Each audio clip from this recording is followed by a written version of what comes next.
Karena setiap orang yang percaya bahwa Yesus Kristus sudah mengalahkan maut, sudah mengalahkan iblis, dan engkau percaya sepenuhnya, engkau menerima pribadi Kristus dalam hidupmu, engkau diberi kuasa untuk mengalahkan roh jahat.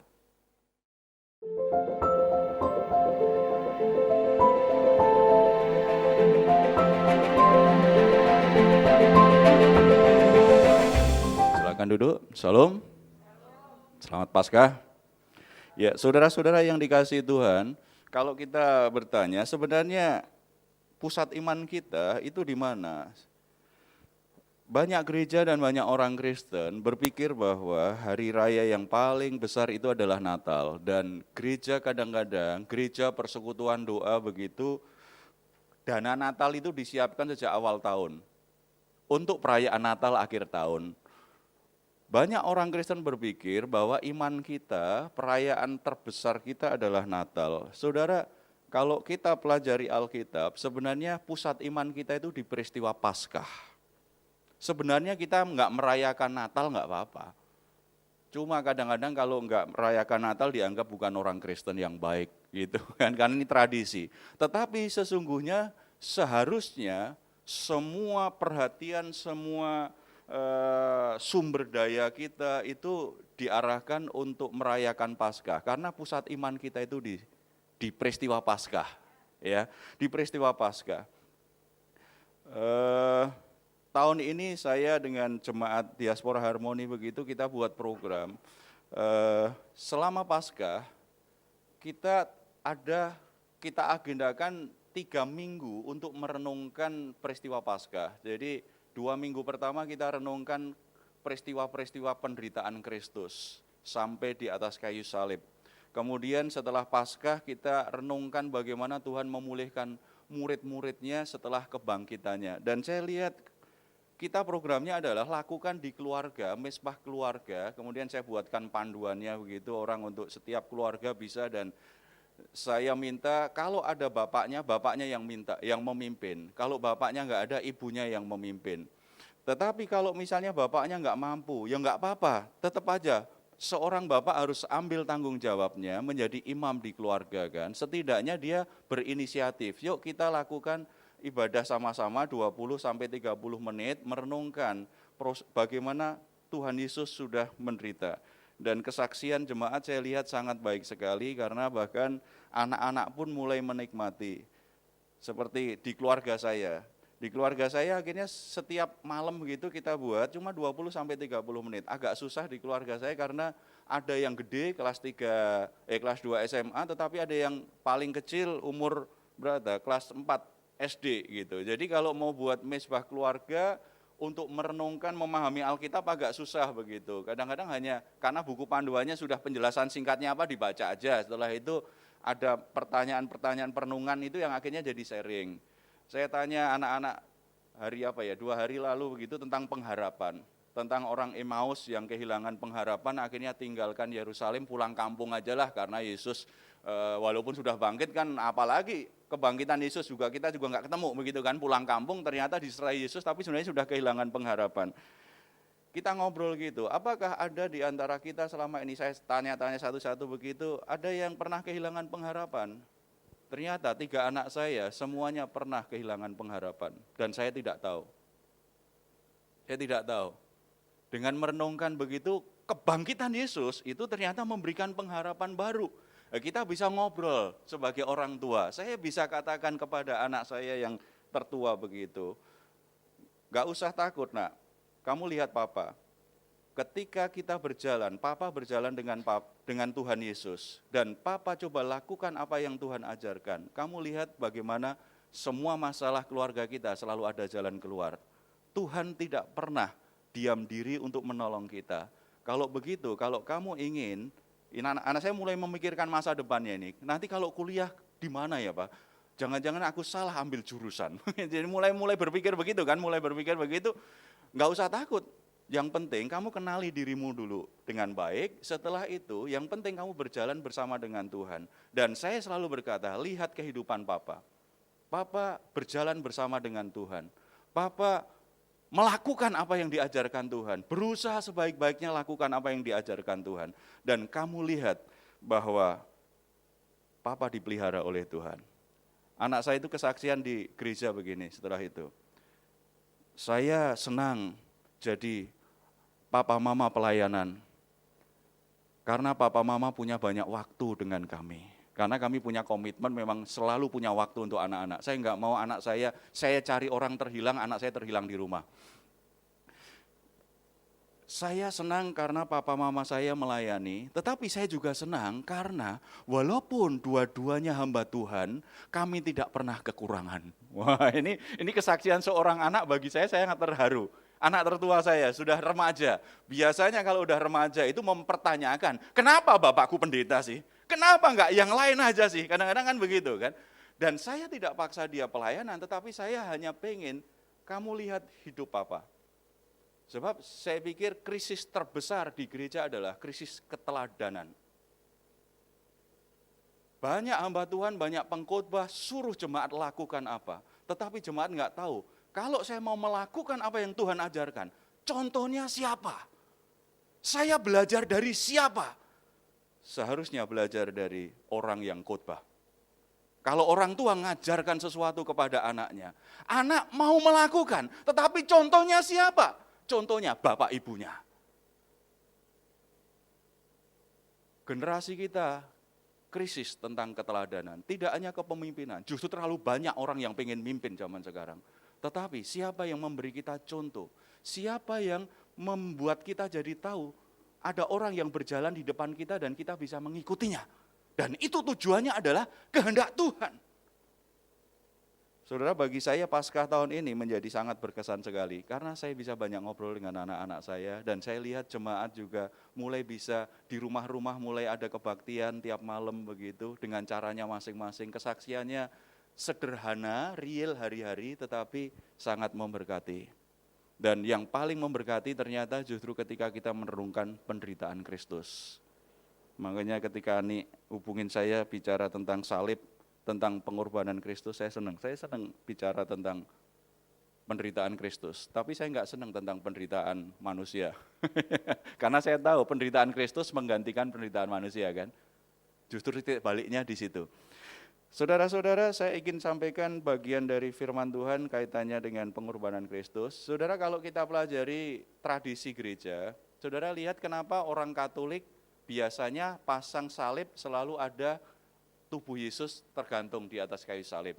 Sementara orang Protestan salib saja, enggak ada tubuh Kristus digantung. Itu bicara tentang teologianya, saudara. Teologia Katolik itu orientasinya pada penderitaan Kristus. Makanya ibadahnya lebih banyak lakukan devosi, lakukan penyembahan itu sifatnya meditasi. Itu di gereja Katolik itu kuat, gitu. Karena fokus teologianya adalah penderitaan Kristus. Sementara Protestan itu kebangkitan. Karena Yesus sudah bangkit kan salibnya kosong. Gitu kan? Makanya orang Protestan biasanya arah spiritualnya itu ibadah-ibadahnya lebih banyak celebration, sukacita, begitu. Cuma saking sukacitanya kadang-kadang gereja-gereja Protestan itu tidak ada waktu untuk merenung. Gitu. Bahkan menyembah Tuhan pun kalau nggak hingar-bingar kan nggak bisa menyembah Tuhan. Kita lupa ada ayat kan yang katakan begini, dalam berdiam dirilah terletak kekuatanmu. Kapan batin kita kuat, roh kita kuat, jiwa kita kuat. Ketika kita lakukan devosi, meditasi di hadapan Tuhan, perenungan di hadapan Tuhan. Dan perenungan itu akan sangat kena, tembus ke jiwa kita kalau kita merenungkan penderitaan Kristus. Tetapi ketika kita jalani hidup kita, biarlah fokus kita pada kuasa kemenangan Yesus melalui kebangkitannya. Gitu. Artinya kalau kita itu merenungkan penderitaan Kristus, jiwa kita sehat. Karena kita tahu semua beban penderitaan, semua masalah batiniah kita itu sebenarnya sudah dibayar lunas oleh Yesus Kristus. Tetapi ketika kita menjalani hari-hari kita tahu ada kekuatan, ada kuasa kemenangan Kristus yang menyertai kita. Sehingga apapun yang kita lakukan, kita itu bisa hidup sebagai orang yang lebih dari pemenang. Artinya, Tuhan sudah kasih kemenangan bagi kita, dan kita hanya perlu menjalani aja dengan percaya bahwa kuasa kebangkitan Kristus sudah diberikan kepada kita. Jadi sebenarnya baik teologi Katolik maupun Protestan itu menjadi dasar iman kita, gitu ya. Saudara, dua-duanya kita perlu ada saat tertentu melakukan devosi pribadi, penyembahan pribadi dalam keheningan, dalam ketenangan. Tetapi ada saatnya kita bisa bersuka cita di hadapan Tuhan karena dua-duanya diberikan oleh Tuhan dalam hidup kita. Ya, kita lihat ada satu bagian terakhir ketika Yesus di atas kayu salib. Saya akan bagikan ini kepada kita semua. Mari kita baca Yohanes pasal 19.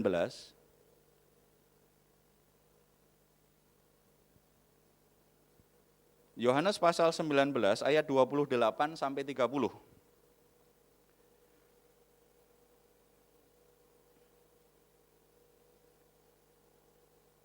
Yohanes pasal 19 ayat 28 sampai 30.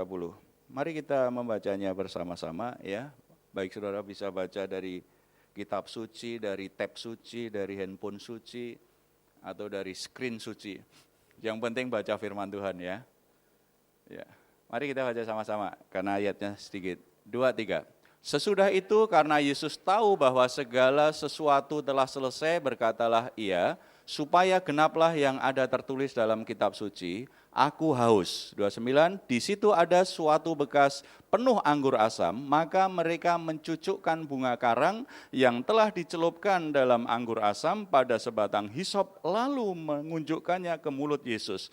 Sesudah Yesus meminum anggur asam itu, berkatalah ia, sudah selesai. Lalu ia menundukkan kepalanya dan menyerahkan nyawanya. Amin.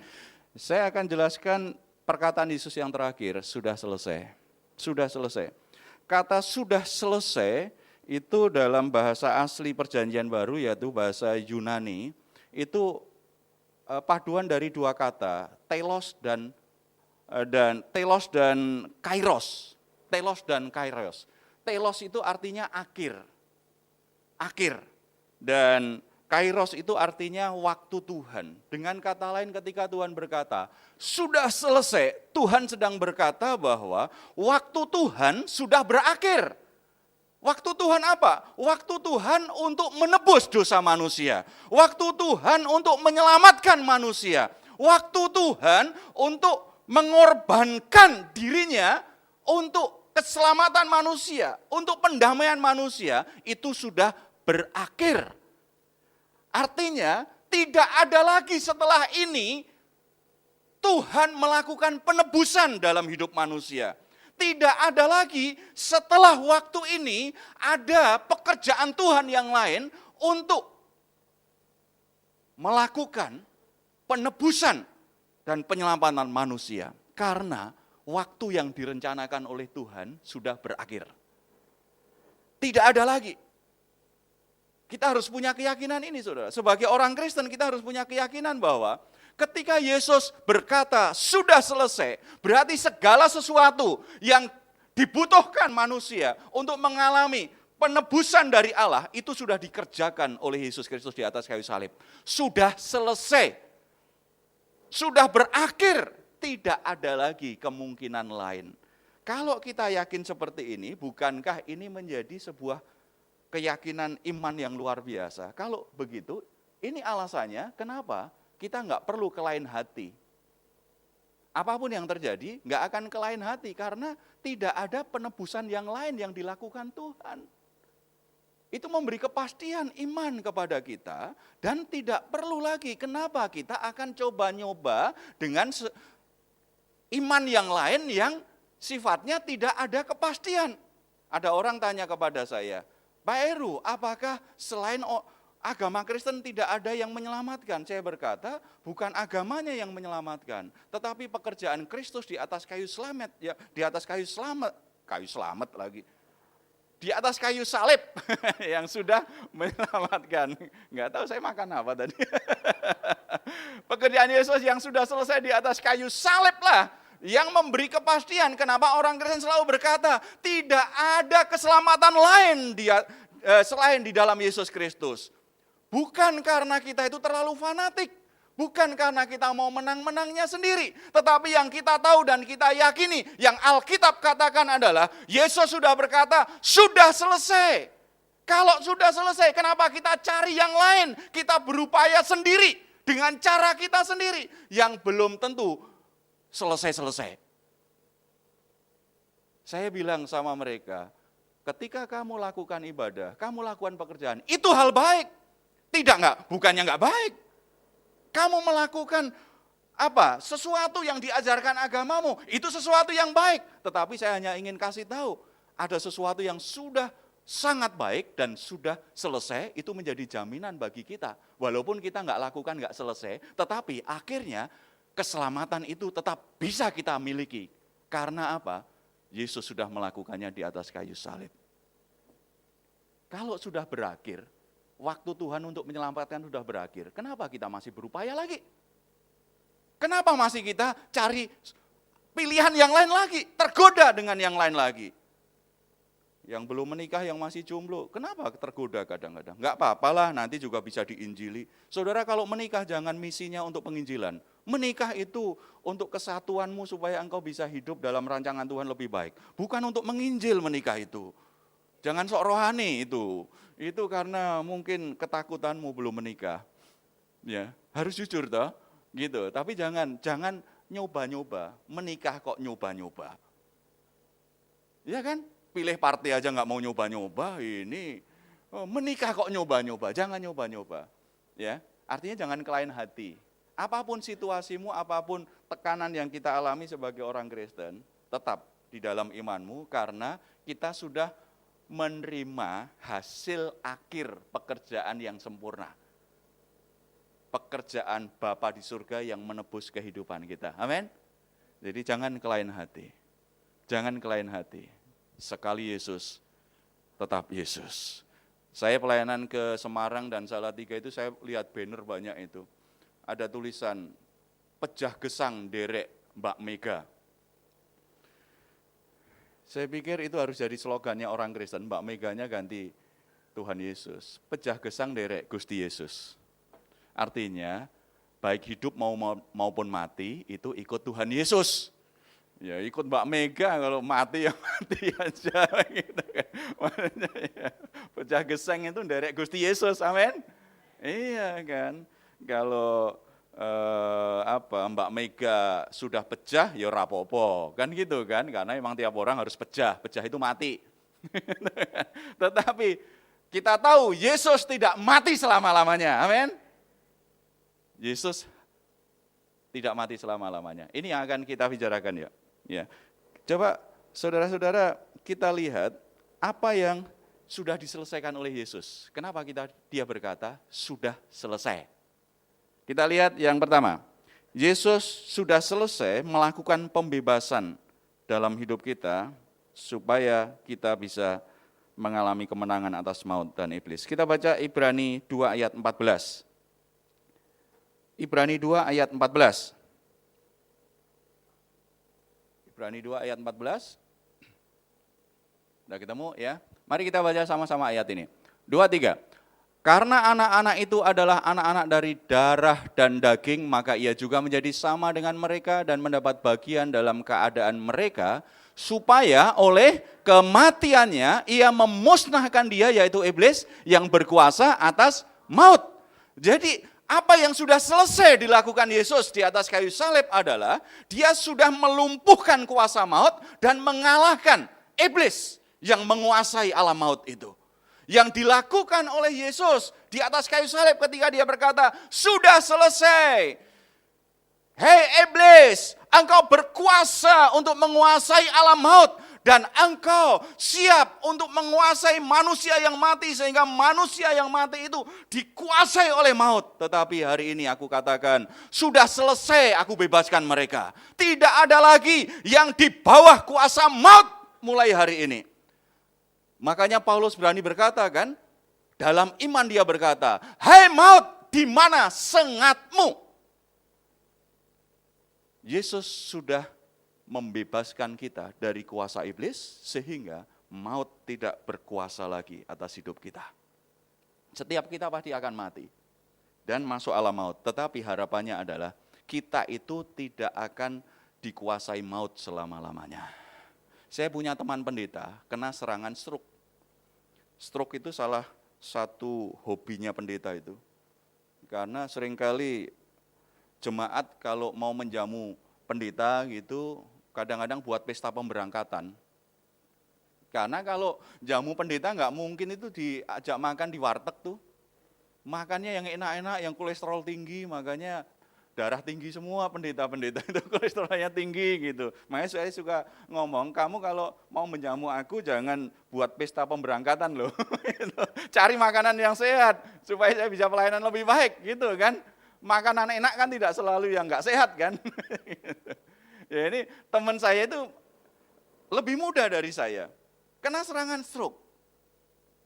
Hampir mati. Kemudian hidup lagi. Nggak jadi mati. Dia bilang, Mas, ternyata ketika aku kena serangan stroke itu hampir mati. Mau mati itu takut banget loh aku, Mas. Ini pendeta ini, dia jujur.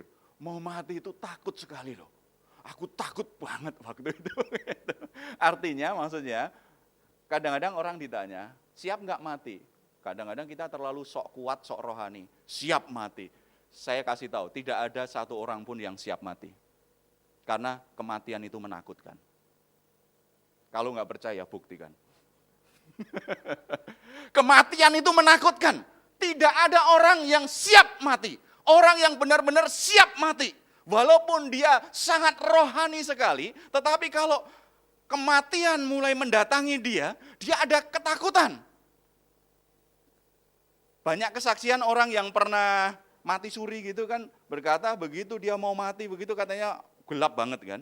Gelap banget, kemudian melihat terang. Ya itu sebenarnya harapan orang percaya begitu. Artinya ketika mati itu kita masuk dalam lembah kekelaman. Itu yang Daud bilang di Mazmur 23 itu. Meskipun aku masuk dalam lembah kekelaman, aku tidak takut bahaya. Itu karena orang masuk dalam kematian bersama dengan Tuhan. Lembah kekelaman, itu sesuatu yang menakutkan. Alam maut itu sesuatu yang menakutkan. Tetapi harapan kita adalah Yesus sudah masuk alam maut supaya kita tidak perlu dikuasai alam maut. Amin. Jadi harapannya itu di situ. Itu hanya transisi sebentar dalam kegelapan, setelah itu dalam terang abadinya Tuhan.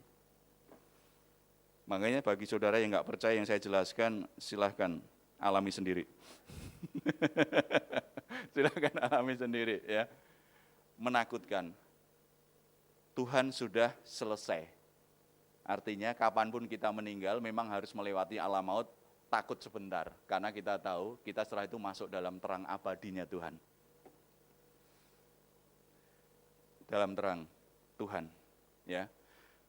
Itu yang sudah dilakukan. Dan Yesus sudah kalahkan penguasa alam maut, yaitu iblis. Saudara-saudara, ada yang takut dengan setan? Ada yang pernah ngusir setan? Ada yang pernah diusir setan? Yesus sudah kalahkan iblis loh. Kalau iblis sudah dikalahkan oleh Yesus, berarti sebenarnya iblis itu tidak punya otoritas dalam kehidupan kita. Cuma karena kita ketakutan, dia akhirnya masih tidak hanya goda ini, mengendalikan ketakutan kita. Mengendalikan ketakutan kita, luar biasa. Saya dengan teman-teman pernah melayani orang yang sebenarnya sangat kepahitan luar biasa begitu, sehingga akhirnya mengalami identitas yang rusak. Seorang laki-laki tetapi menempatkan dirinya seperti seorang perempuan. Dan akhirnya mau dipacarin dengan banyak laki-laki dan dia berperan sebagai perempuan. Orang gereja ini, anak muda gereja. Dia cerita ketika suatu saat dia sedang berhubungan dengan pacarnya yang laki-laki, ada sosok yang masuk ke dalam tubuhnya seperti sosok perempuan, dia cerita. Cantik sekali dan baik sekali. Makanya setiap dia itu pacaran dengan laki-laki ini, remaja laki ini selalu bisa berperan seperti wanita yang sangat menarik sekali. Saya nggak terlalu pengalaman untuk ngurus setan. Saya lebih banyak pengalaman ngurus orang yang kesetanan. Orang kesedanan ya. Jadi lebih banyak problem jiwanya gitu, saya lebih banyak ya.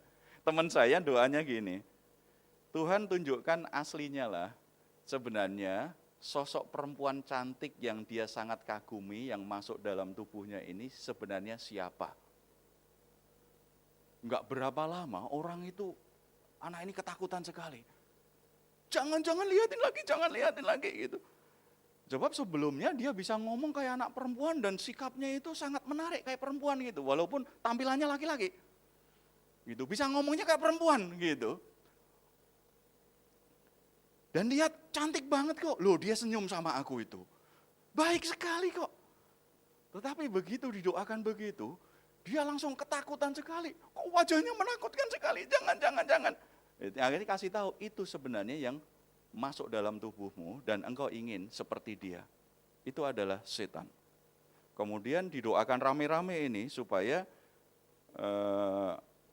remaja ini alami kebebasan dari keterikatan roh jahat ini. Dia merem, mendadak itu kalap begitu, ambil kertas, ambil pulpen, dan menulis, sambil merem itu menulis, mau apa kau? Wah, ini setannya dari Batak kali, mau apa kau? Kalau setan Jawa nggak begitu, lebih santun. Mau apa kau? Kemudian, ya kamu nggak usah main-main loh, kamu nggak usah main-main, kamu harus bebaskan orang ini. Dia nulis lagi, dengan merem gitu. Kamu berani? Aku Lucifer. Beberapa teman baca begitu, satu-satu mundur. Satu-satu mundur. Ini Lucifer katanya. Kadang-kadang yang namanya setan juga suka nipu kan, nakut-nakutin aja. Belum tentu juga Lucifer. Itu. Mungkin Tante Lucy itu. Makanya dia ada sosok perempuan masuk tubuhnya. Gitu kan. Ya singkat cerita akhirnya sudah bisa diberes. Karena otoritas Yesus ternyata bisa menyelesaikan. Dalam pelayanan pemulihan kami selalu kita tekankan bahwa tidak peduli karuniamu apa, tidak peduli kamu jadi orang Kristen apa, tetapi kalau engkau sungguh-sungguh percaya karya keselamatan Yesus di atas kayu salib sudah selesai, iblis sudah dikalahkan, kuasa maut sudah dikalahkan, kamu harus bertindak dalam otoritas Yesus Kristus. Makanya setiap orang Kristen perlu ada pengalaman, walaupun kadang-kadang takut, suatu saat ada pengalaman bahwa dia mengalahkan iblis, perlu. Supaya saudara menyadari otoritas apa yang ada dalam dirimu. Sudah terlalu banyak dan terlalu sering kita itu diusir setan. Saatnya kita ngusir setan. Amin. Iya, nggak usah nunggu. Cari Ghostbuster, pemburu hantu untuk mengusir setan. Enggak, karena setiap orang yang percaya bahwa Yesus Kristus sudah mengalahkan maut, sudah mengalahkan iblis, dan engkau percaya sepenuhnya, engkau menerima pribadi Kristus dalam hidupmu, engkau diberi kuasa untuk mengalahkan roh jahat. Itu tanda-tanda yang mempercayai orang percaya. Cuma perlu dibiasakan saja, gitu kan? Perlu dilatih saja. Perlu dilatih saja. Gitu. Kita punya presiden kan orangnya nggak mau terlalu formal. Kalau kita lihat di awal-awal, kadang-kadang dia mungkin agak lupa kalau dia presiden kan. Celonong sini karena itu gaya kan, tapi tetap aja kan dia harus kadang-kadang buat keputusan kita akan lihat sepertinya ragu. Nggak apa-apa, itu masa training. Masa training. Mungkin dia tidak terbiasa bahwa perlu membiasakan, dia sekarang punya otoritas atas seluruh Indonesia loh. Iya kan? Itu hanya soal pembiasaan kan? Karena jiwanya, karena kebiasaannya memang tidak menggunakan otoritasnya, bukan model orang otoriter kan. Kalau orang otoriter terlalu berlebihan menggunakan otoritasnya. Dia perlu berlatih saja gitu. Walaupun dengan gayanya menurut saya tetap aja perlu latihan begitu. Demikian juga kita sebenarnya. Kita kadang-kadang lupa bahwa kita itu punya otoritas loh untuk mengusir setan loh. Kita itu bukan orang yang memang punya punya kelemahan, bahkan akhirnya iblis yang punya hak, punya otoritas atas hidup kita. Terbalik, di dalam Yesus Kristus, kita punya otoritas terhadap dia. Perlu dipakai, perlu dilatih saja. Gagal ya nggak apa-apa, dicoba lagi, namanya berlatih. Gitu kan, namanya berlatih. Saya punya banyak teman Hamba-hamba Tuhan yang biasa pekerjaannya ngurus-ngurus setan begitu. Saya kalau ketemu begitu, kamu yang ngurus urusan setan, aku ngurus yang lain aja. Coba biasanya capek ngurus begitu kan. Dia cerita, kadang-kadang ketika nangani orang-orang yang kerasukan, orang-orang yang terikat roh jahat, banyak di antara mereka kadang-kadang nggak terlalu tahu loh caranya harus bagaimana. Ada yang kadang-kadang hanya nyoba-nyoba juga. Kadang-kadang bisa berhasil, kadang-kadang enggak. Itu pun orang yang punya banyak pengalaman. Apalagi yang belum berpengalaman. Lakukan saja.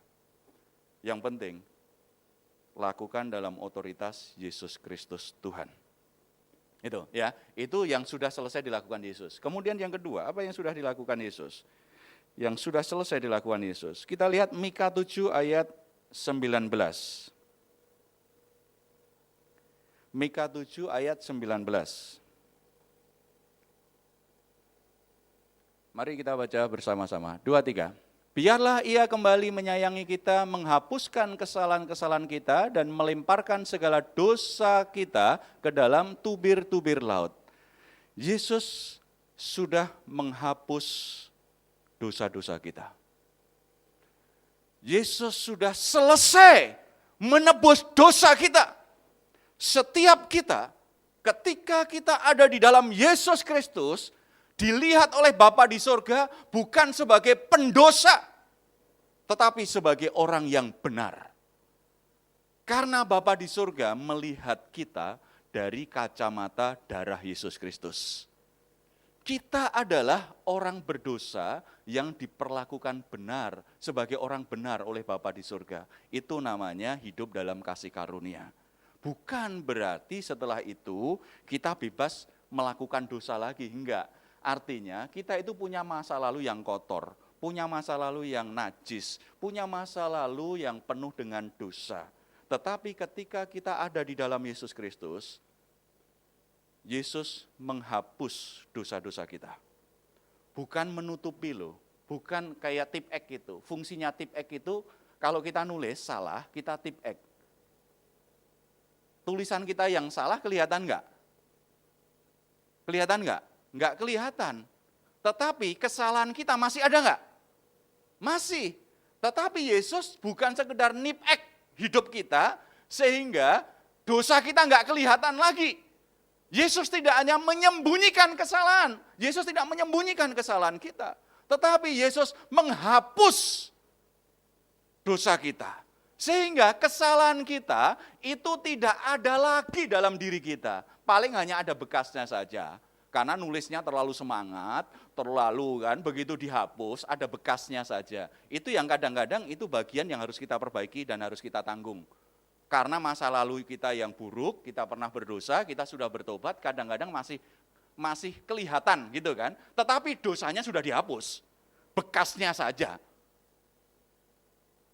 Kalau bekasnya setiap kita itu memang punya bekas sebagai pendosa. Kita itu semuanya kan mantan-mantan penjahat. Cuma kejahatannya aja yang beda kan. Kita mantan-mantan pendosa saja, dosanya berbeda saja. Gitu kan. Dan bekasnya juga beda-beda. Ada yang bekasnya sangat bisa dilihat orang, ada yang enggak kelihatan. Karena melakukannya belum terlalu lama, gitu aja kan. Tapi kita semua itu kan mantan pendosa. Sesama mantan pendosa dilarang saling mendahului lah. Enggak usah saling menghakimi, enggak usah saling menjelek-jelekan merasa lebih baik. Kita semua mantan pendosa kok. Kita semua orang-orang yang bukan punya masa lalu yang baik kok. Kan begitu kan? Kalau toh baik pun kadang-kadang hanya merasa baik saja. Yesaya berkata apa tentang soal kesalehan? Seorang nabi 700 tahun sebelum Yesus ada di dunia ini berkata apa? Semua kesalehanku itu seperti kain kotor di hadapan Allah.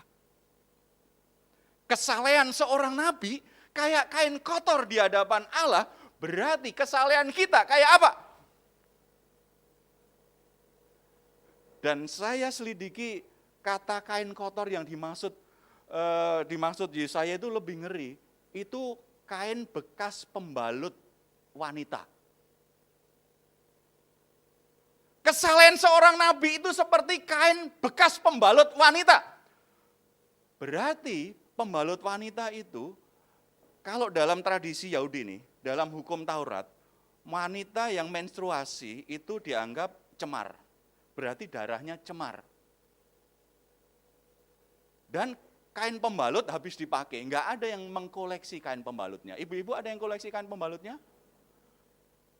Ya, yang memproduksi sendiri aja jijik, yang memakai sendiri aja jijik. Apalagi itu ditaruh di hadapan Allah. Banyak orang kadang-kadang merasa terlalu baik. Banyak orang merasa dirinya tidak ada masalah dengan dirinya. Karena merasa dirinya baik, pengorbanan Yesus, kematian Yesus tidak sungguh-sungguh menyentuh hatinya. Karena kematian Yesus untuk menghapus dosa, kira-kira dosa apa yang dihapus Yesus? Aku kan orang baik. Tapi saya kasih tahu saudara, sebaik-baiknya saudara, kebaikanmu itu tetap seperti kain kotor di hadapan Tuhan. Bapak-bapak nanti kalau pulang, kalau istrinya habis menstruasi, pembalutnya jangan bilang, jangan dibuang dulu, aku mau lihat.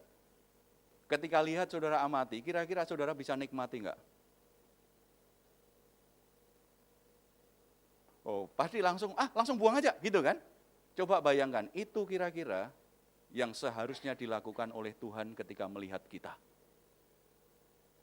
Tidak ada alasan bagi Tuhan itu berbaik-baikan dengan kita.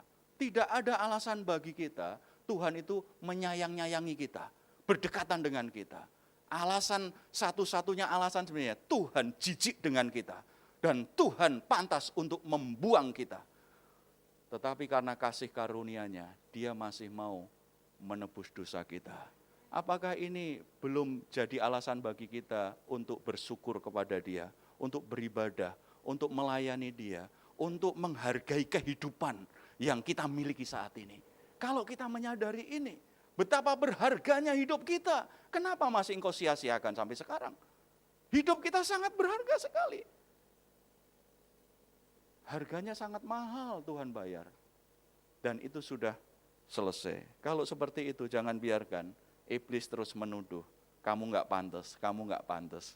Kamu enggak pantas diberkati Tuhan, kamu enggak pantas melayani, kamu enggak pantas beribadah, kamu enggak pantaslah doamu dijawab Tuhan. Kadang-kadang karena kita teringat akan masa lalu kita yang berdosa, kita ada tuduhan seperti itu. Kalau ada tuduhan seperti itu, saudara berkata, hei iblis, enyah engkau dari hidupku. Karena aku tahu, aku memang punya masa lalu buruk, masa laluku kotor, masa laluku najis, tetapi aku tahu semuanya sudah dihapus oleh Yesus. Dan Bapa di surga memperlakukan aku sekarang adalah sebagai orang yang benar. Orang yang layak untuk diberkati. Orang yang layak untuk menghampiri tahta kasih karunia-Nya. Orang yang layak untuk melayani. Orang yang layak untuk didengar doa-doanya. Karena Yesus sudah selesai, sudah mengakhiri proses penebusan itu. Amin. Yang ketiga. Tapi saya enggak jelaskan semua apa yang diselesaikan Yesus. Nanti kalau diselesaikan sampai sore nanti. 4 aja saya mau jelaskan. Roma 14 ayat 9. Roma 14 ayat 9. Jadi yang dilakukan Yesus, yang sudah selesai dilakukan Yesus, yang pertama adalah pembebasan hidup kita dari kuasa maut dan iblis. Yang kedua, penebusan dari dosa-dosa kita. Gitu kan? Yang ketiga, ini saya sebut sebagai di atas kayu salib ketika Yesus berkata selesai, Yesus sudah menyelesaikan suksesi dalam kehidupan kita. Kita baca Roma pasal 14 ayat 9 ini ya. Kita baca sama-sama. 2, 3. Sebab untuk itulah Kristus telah mati dan hidup kembali supaya Ia menjadi Tuhan baik atas orang-orang mati maupun atas orang-orang hidup. Yesus mati dan hidup kembali supaya apa? Ia menjadi Tuhan. Tuhan itu apa? Kurios. Kurios itu artinya apa? Raja, penguasa. Kalau orang Jawa bilang itu Gusti. Sri Sultan itu dipanggil Gusti. Artinya yang berkuasa. Yang berkuasa. Yesus supaya berkuasa atas orang yang mati maupun yang hidup. Itu sebuah suksesi. Hidup di luar Kristus, hidup kita dikuasai oleh iblis, diperbudak oleh dosa. Tetapi ketika kita hidup di dalam Kristus, terjadi suksesi dalam hidup kita. Karena sekarang yang jadi penguasa, yang memimpin kita adalah Yesus Kristus Tuhan. Orang Kristen sejati adalah orang yang tidak sekedar mengaku Yesus juru selamat, tetapi menyerahkan hak hidupnya kepada Yesus sebagai Tuhan. Saudara kalau lihat abdi dalam di Keraton Jogja itu, mereka kadang-kadang hanya dibayar nggak sampai 100.000. Tetapi mereka setiap pagi itu sudah bangun, siap-siap, lalu mereka bersila di depan kamar keluarga keraton, keluarga Sri Sultan. Baik dibutuhkan atau enggak, selalu siap sedia di depan keraton, nunggu siapa tahu gustinya memanggil dan minta dibuatkan teh. Minta apa gitu, siap begitu dengar gitu, mbok teh gitu, siap Gusti, langsung lakukan. Setelah itu duduk lagi di depan. Itu dilakukan bertahun-tahun, dan ketika diwawancara gitu seorang ibu berkata, kamu kenapa mau lakukan itu? Bagi saya sebuah kehormatan bisa mengabdi kepada Sri Sultan. Karena dia tahu siapa yang berkuasa di Yogyakarta. Itu kan cara berpikirnya orang tua gitu kan. Dia tahu Mbah Marijan ketika Merapi meletus, saat terakhir disuruh pergi nggak mau. Bahkan Sri Sultan yang sekarang suruh, pergi Mbah, karena situasinya sudah gawat. Dia bilang apa? Saya nggak mau pergi, karena yang menyuruh saya untuk menjaga Merapi adalah Sri Sultan. Sekarang Sri Sultan berapa ya? Sri Sultan berapa? Pokoknya bapaknya yang pernah jadi wakil presiden itu. Sri Sultan berapa? 9 ya. Karena yang memerintahkan dia kan Gusti Sultan yang sebelumnya gitu kan. Dan saya sudah sanggupin, saya akan jaga Merapi apapun yang terjadi. Karena Kanjeng Gusti sudah perintahkan, saya lakukan apapun yang terjadi. Makanya Gusti jangan suruh saya tinggalkan ini. Dia bilang sama Sri Sultan yang baru ini, yang sekarang, yang muda. Karena saya artinya, karena saya ini diperintah oleh Sri Sultan sebelumnya. Coba kalau ada orang Kristen itu, luar biasa orang Kristen begitu. Ya, apapun yang terjadi, itu tadi, pecah gesang derek Gusti Yesus. Apapun yang terjadi, saya tidak akan ingkar janji. Apapun yang Tuhan perintahkan, aku lakukan. Apapun yang Tuhan suruh, aku akan kerjakan. Walaupun aku kehilangan semua orang dan tinggal aku sendiri, aku tidak akan kemana-mana karena Tuhan suruh aku di sini, aku di sini. Itu namanya Yesus sebagai Tuhan. Saudara, itu sukses yang dilakukan Yesus di atas kayu salib. Harganya kematiannya loh. Harganya kematiannya. Saya bilang sama istri saya, kamu menikah dengan aku, hidupku hanya 2. Pertama untuk pelayanan, kedua untuk keluarga. Jadi gak usah khawatir, bagi saya keluarga itu penting. Bagian dari panggilan hidup saya. Jadi untuk 2. Jadi saya buat acara selalu harus terkait dengan 2 hal ini. Gitu. Buat acara gereja harus itu mengkaitkan keluarga. Begitu. Acara dengan keluarga gitu. Saya pengen juga menanamkan nilai-nilai rohani kepada anak-anak saya. Saya nggak mau hanya sekedar liburan untuk anak-anak saya. Selalu terkait. Karena saya tahu bahwa Tuhan memanggil saya untuk itu. Panggilan saya adalah pelayanan yang selalu berbasiskan keluarga. Saya tahu apapun yang saya lakukan harus membawa kebaikan bagi sebuah keluarga. Saya taat, walaupun mungkin kadang-kadang ada yang enggak merespon, ya enggak apa-apa. Oh itu panggilan saya kok. Iya kan? Bahkan kalau ternyata saya melayani begitu, enggak ada yang menerima saya, enggak ada yang minta saya untuk nyampaikan materi, ya enggak apa-apa. Kan bisa sampaikan di keluarga saya. Ada yang saya lakukan karena saya tahu siapa yang memanggil saya, siapa yang nyuruh saya. Saya lakukan apa yang diperintahkan Tuhan saya. Dan saya tahu ternyata dari pengalaman hidup saya, kalau saya mentaati Tuhan, kalau saya menempatkan pribadi Yesus itu sebagai Tuhan, enggak begitu jalan ceritanya. Sesuatu yang besar Tuhan buka. Sesuatu yang mulia Tuhan berikan. Karena saya tahu betul Tuhan saya itu Tuhan yang mulia. Tuhan itu kerja enggak tanggung-tanggung. Tuhan itu kemampuannya enggak kayak saya. Tuhan enggak pernah capek, Tuhan enggak pernah bosen juga nolong saya, bimbing saya. Kadang-kadang saya bisa bosen itu melayani Tuhan. Saudara saya cerita, saya kadang-kadang bosen loh melayani. Tetapi puji Tuhan, Tuhan gak pernah bosen dengan saya. Makanya Tuhan tetap sabar nunggu saya balik lagi. Ya beberapa kali saya pelayanan itu frustasi.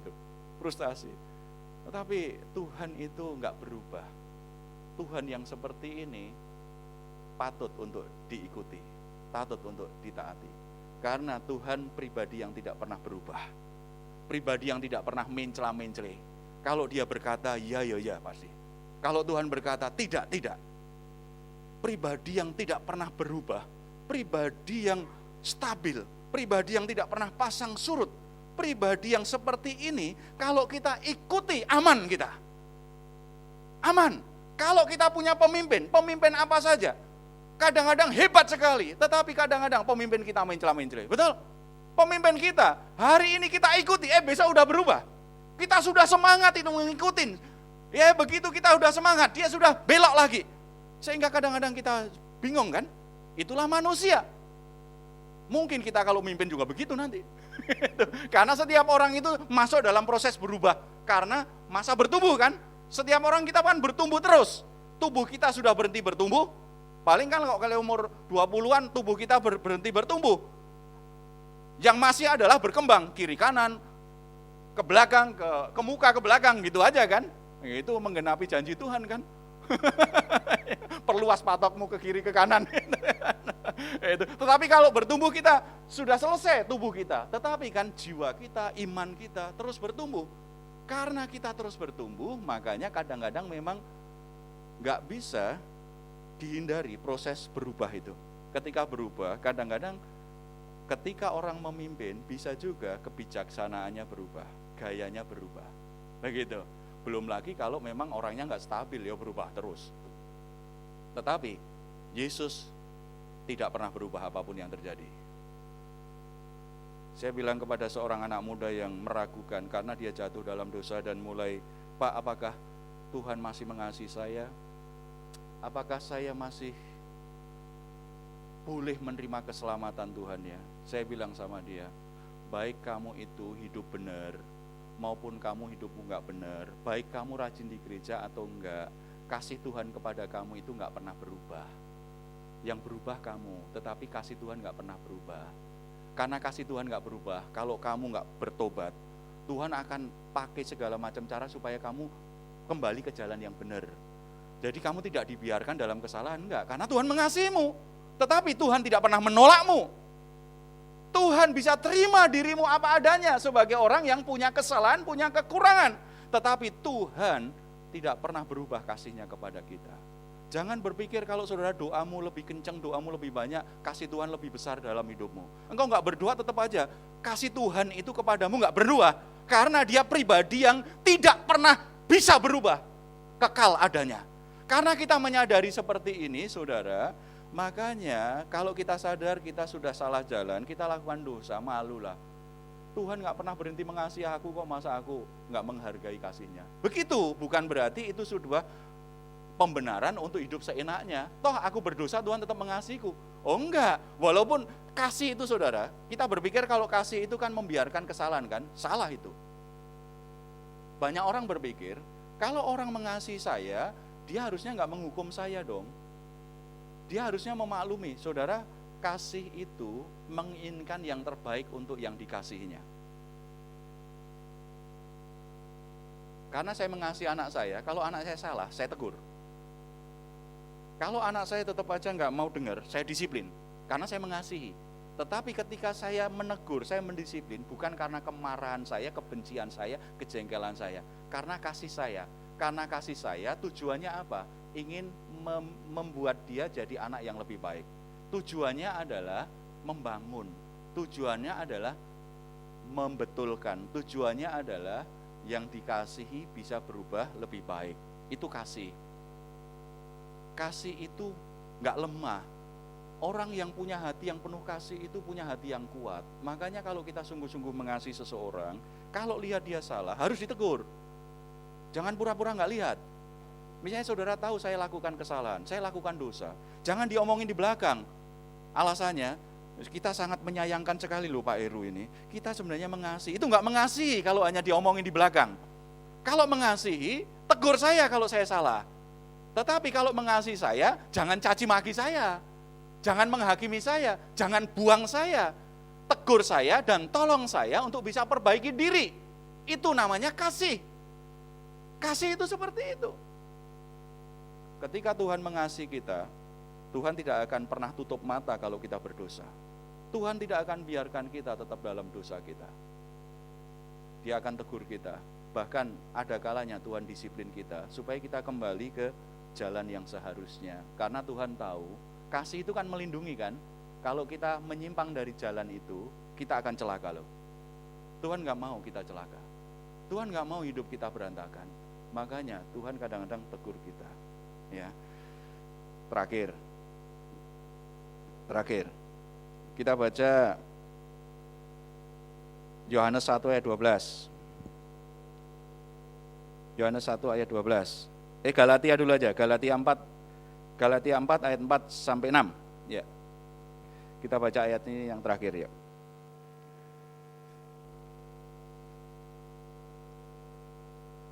Galatia ya 4 ayat 4 sampai 6. Mari kita baca sama-sama. 2, 3. Tetapi setelah genap waktunya, maka Allah mengutus anaknya yang lahir dari seorang perempuan dan takluk pada hukum Taurat. Ia diutus untuk menebus mereka yang takluk kepada hukum Taurat, supaya kita diterima menjadi anak. Karena adalah anak, maka Allah telah menyuruh roh anaknya ke dalam hati kita yang berseru, ya Aba, ya Bapa. Yang pertama yang sudah diselesaikan oleh Yesus di atas kayu salib adalah pembebasan kita dari kuasa maut dan iblis. Yang kedua, penebusan atas dosa-dosa kita. Yang ketiga, suksesi dalam hidup kita. Yang memerintah kita, yang menguasai kita adalah Yesus. Yang keempat adalah status. Tuhan memberi status yang baru kepada kita. Kita bukan lagi sebagai terdakwa, tersangka, orang yang pantas dihukum, orang yang pantas dihakimi. Tetapi kita diberi status yang baru. Itu yang ditegaskan lagi di Yohanes pasal 1 ayat 12 kan. Namun ada juga yang menerima dia, diberinya kuasa menjadi anak-anak Allah. Kita diberi status baru sebagai anak-anak Allah. Sebagai anak Allah itu ada dua hal yang Tuhan ingin maksudkan. Pertama, sifat baru dan hubungan yang baru. Kalau kita anak-anak Allah kan ada orang bilang begini kan, like father, like son. Sebagaimana bapaknya, demikian juga anaknya. Kalau kita itu anak bapak kita di surga, harusnya kita itu mirip dengan bapak kita di surga. Sifat kita itu, Tuhan memberi kita sifat yang baru. Sebelumnya kita itu anak hantu, makanya sifat kita kayak hantu. Tetapi di dalam Kristus dibalik, kita anak Tuhan. Makanya mulai percayalah, engkau punya sifat-sifat yang baru dalam hidupmu. Tidak peduli sifatmu yang dulu seperti apa, tetapi engkau punya sifat baru dalam dirimu yang perlu engkau latih, engkau keluarkan, engkau kembangkan. Kamu itu sekarang bukan anak-anak setan, bukan anak hantu, engkau anak Tuhan. Makanya sifat baru itu yang harus ditumbuh kembangkan dalam diri kita. Saudara, keyakinan kita akan diri kita itu penting, identitas kita itu penting. Saya kasih contoh. Ada seorang pendeta yang suatu saat begitu naik kereta api terlambat sehingga sudah larut malam, nggak nunggu lagi, akhirnya dia harus nunggu di situ beberapa jam, kereta api berikutnya baru datang. Ketika dia duduk, nggak berapa jauh dia lihat ada sekelompok anak-anak muda yang lagi teler, mabuk-mabukan begitu. Nggak berapa lama ada satu anak muda yang sempoyongan gitu, bawa gelas, bawa minuman keras begitu, deketin dia. Dia agak was-was juga, mau apa ini anak muda ini. Tetapi dalam keadaan sempoyongan dia tawarin, Pak, mari kita minum sama-sama. Jadi ketika dengar anak muda tadi ternyata hanya pengen ngajak minum sama-sama, pendeta tadi langsung dapat hikmat Tuhan. Dia sapa, anak muda, aku kagum loh dengan kamu. Anak muda tadi baru sekali ini dengar, ada seseorang yang berbicara baik dan memuji dia. Selama dia suka mabuk, yang ada adalah penghakiman. Semua orang berkata ini anak brengsek, ini orang yang membahayakan, ini sampah masyarakat. Tetapi baru sekali dia kaget.